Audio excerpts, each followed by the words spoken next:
Hello mga kawamat, in this video lesson, we will discuss the higher order derivatives. Higher order derivatives are derivatives higher than the first derivative. So first, let us familiarize sa mga notation na gagamitin. So we have f prime of x.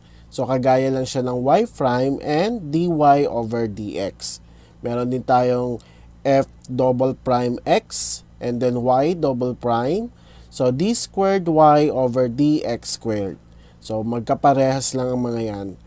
F triple prime x, so y triple prime. So, d cube y over dx cube.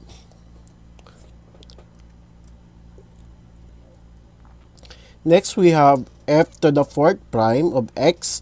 So, we have y to the fourth prime. And same lang siya sa d raised to 4 y over dx to the fourth power.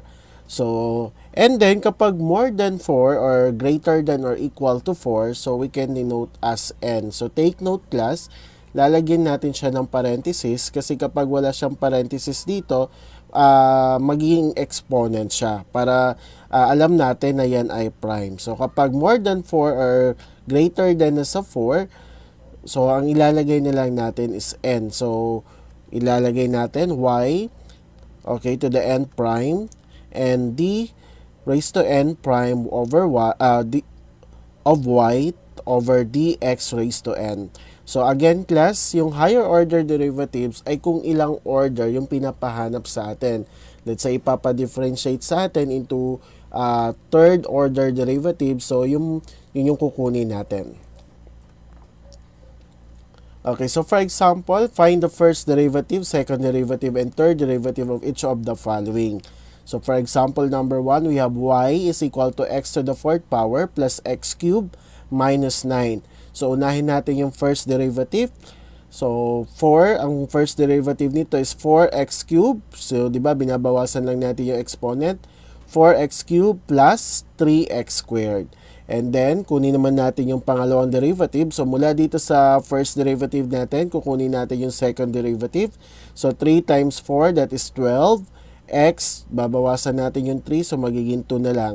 Plus, 2 times 3, that is 6. So, 6x na lang. So, ito na yung second derivative natin. And then, yung third derivative natin, kukunin natin dito sa second derivative natin. So, 2 times 12, that is 24x plus, so yung derivative ng 6x, that is 6. So ito yung first, second, and third derivative ng x to the fourth plus x cubed minus 9. Another example, y is equal to 3x cubed minus 2x squared minus 4.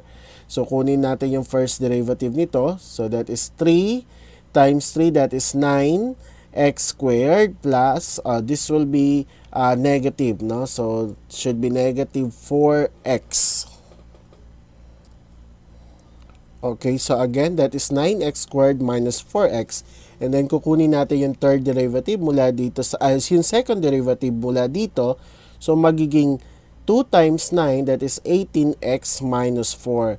And then, after that, kunin natin yung third derivative. So, that is 18x minus 4. Yung derivative niya, 18.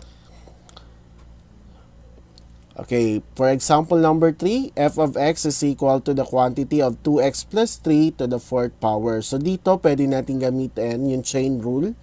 Okay, so, kunin natin yung first derivative nito. So, yung first derivative, yung exponent na multiply dito sa 2x plus 3 raised to 3 na lang. So, nababawasan.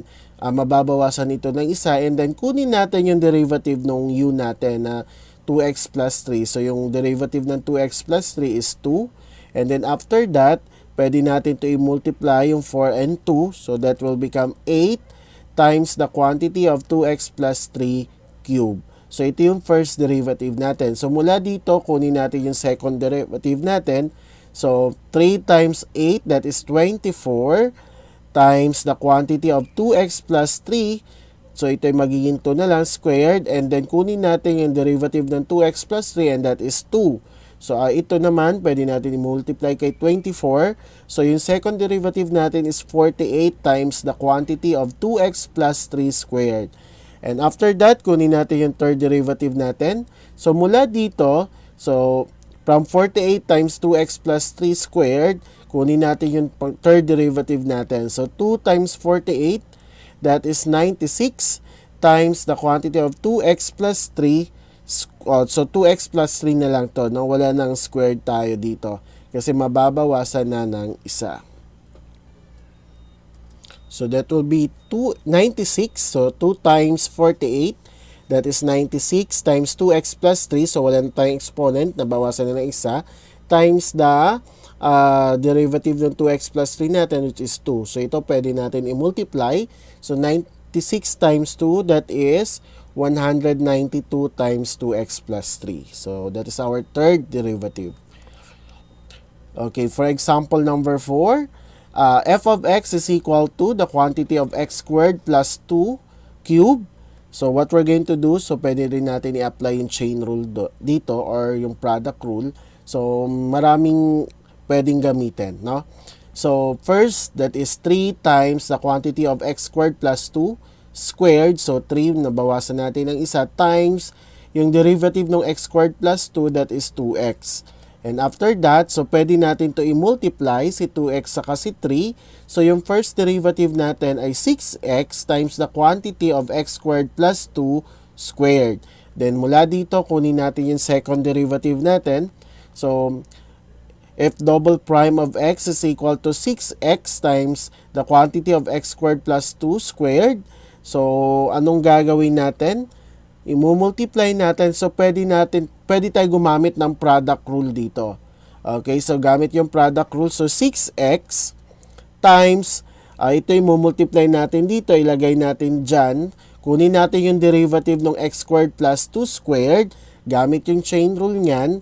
So 2 times ito, copy natin yan, and then mawawala na to, mababawasan ng isa, and then kunin natin yung derivative. Kaya siya 6x times 2, x squared plus 2, tapos derivative nito, that is 2x, plus, copy natin ito, x squared plus 2 squared, and then yung derivative ng 6x. And then simplify natin. So 6x, so 2 times 2x, pwede yan, no? 2 times 2x, so pwedeng pagsamahin yon, 4x times x squared plus 2, plus, okay, ito pwede natin expand yung x squared plus 2, so magiging x to the 4th power, plus 4x squared plus 4 times 6. And then simplify pa ulit natin. So copy 6x, then yung 4x, i-distribute natin dito sa loob. So 4x times x squared, that is 4x cubed, plus 4x times 2, that is 8x, plus, okay, ito pwede na natin i-distribute si 6 dito sa loob din ng parenthesis. So 6 times x to the 4th, that is 6x to the 4th. 6 times 4x squared, that is positive 24x squared. 6 times 4, that is 24. And then i-combine natin yung similar terms. So ito pwede pa natin, no? Ito pa pala si 6x ay pwede natin i-distribute dito. So 6x times 4x cubed, that is 24x to the 4th, plus 6x times 8x, that is 48x squared. So may pwede ba tayo pagsamahin? Yes, yung 24, yung saka yung 6, and then yung 48 and 24. So pagsamahin lang natin. So 24x to the 4th plus 6x to the 4th, that is 30x to the 4th. 48x squared plus 24x squared, that is 72x squared. Copy 24. So this is now the second derivative. Mula dito, kunin natin yung third derivative, or pwede rin natin i-factor, no? Yung 30, 72 saka 24, kasi mapa-factor natin sila sa 6. So pwedeng 6 times 5x to the 4th plus 12x squared plus 4. And mula sa second derivative natin, kunin natin yung third derivative natin. Mula dito sa 30x to the 4th plus 72x squared plus 24, the answer will be 4 times 30, that is 120x cubed, plus 2 times 72, that is 144x. So ito na ngayon ang third derivative natin. Or pwede rin na ito, pwede pala ito i-factor yung 120 sa 144 sa 6. So pwedeng 6 times the quantity of 20x cubed plus 24x. Okay, so find the first derivative, second, and third. This is the last example. So y is equal to 5 cosine x. So make sure lang na natandaan nyo yung mga rules, no? Kung paano natin kinukuha yung mga derivatives. So yung mga basic rules. So sa differentiation, dapat matandaan nyo yun. So kagaya nito, meron tayong trigonometric na given. So dapat meron matandaan nyo kung ano yung derivative ng cosine x. So y is equal to 5 times cosine x plus 4 over x plus 6 squared minus 3x. So mula dito, kunin natin yung first derivative natin. So ito class yung 4 over x plus 6 squared ay pwede natin i-rewrite as 4 times x plus 6 raised to negative 2. So, pwede natin siyang i-rewrite para wala tayong denominator.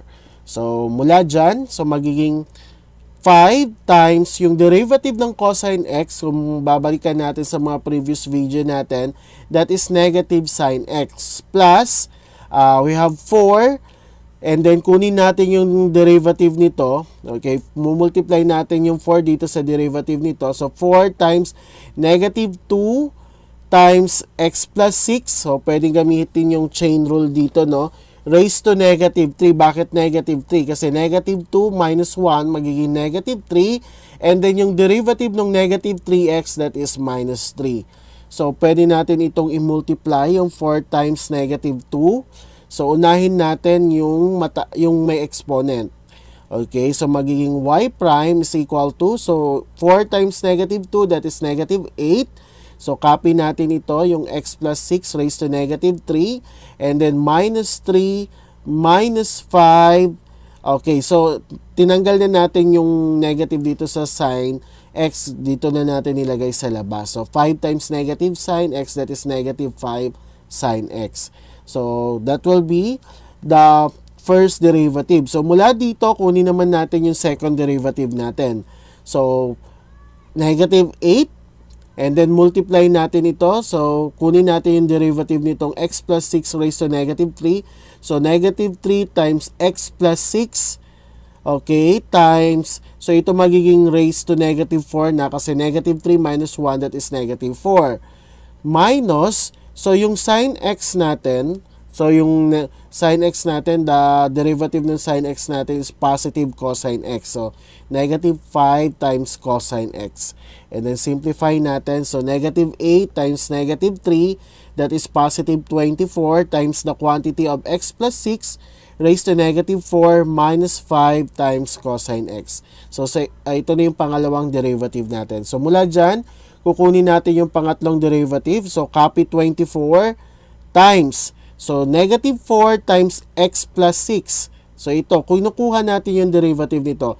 Negative 4 times x plus 6 raised to negative 5 minus. So, ano naman yung derivative ng cosine x? That is negative sine x. And then, multiply 24 times negative 4, that is negative 96. Copy the quantity of x plus 6 raised to negative 5. And then negative 5 times negative sine x, that is positive sine x. So, ganyan lang yung pagkuha ng higher order derivative. So, depende. So, minsan may mga given na ang kinukuha ay up to 6, 7, or 8, o minsan more than 10 pa yung order na pinapakuha.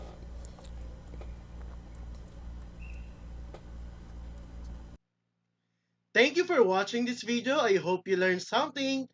Don't forget to like, subscribe, and hit the bell button para updated kayo for more video tutorial. This is your guide in learning your math lesson, your Wow Math channel.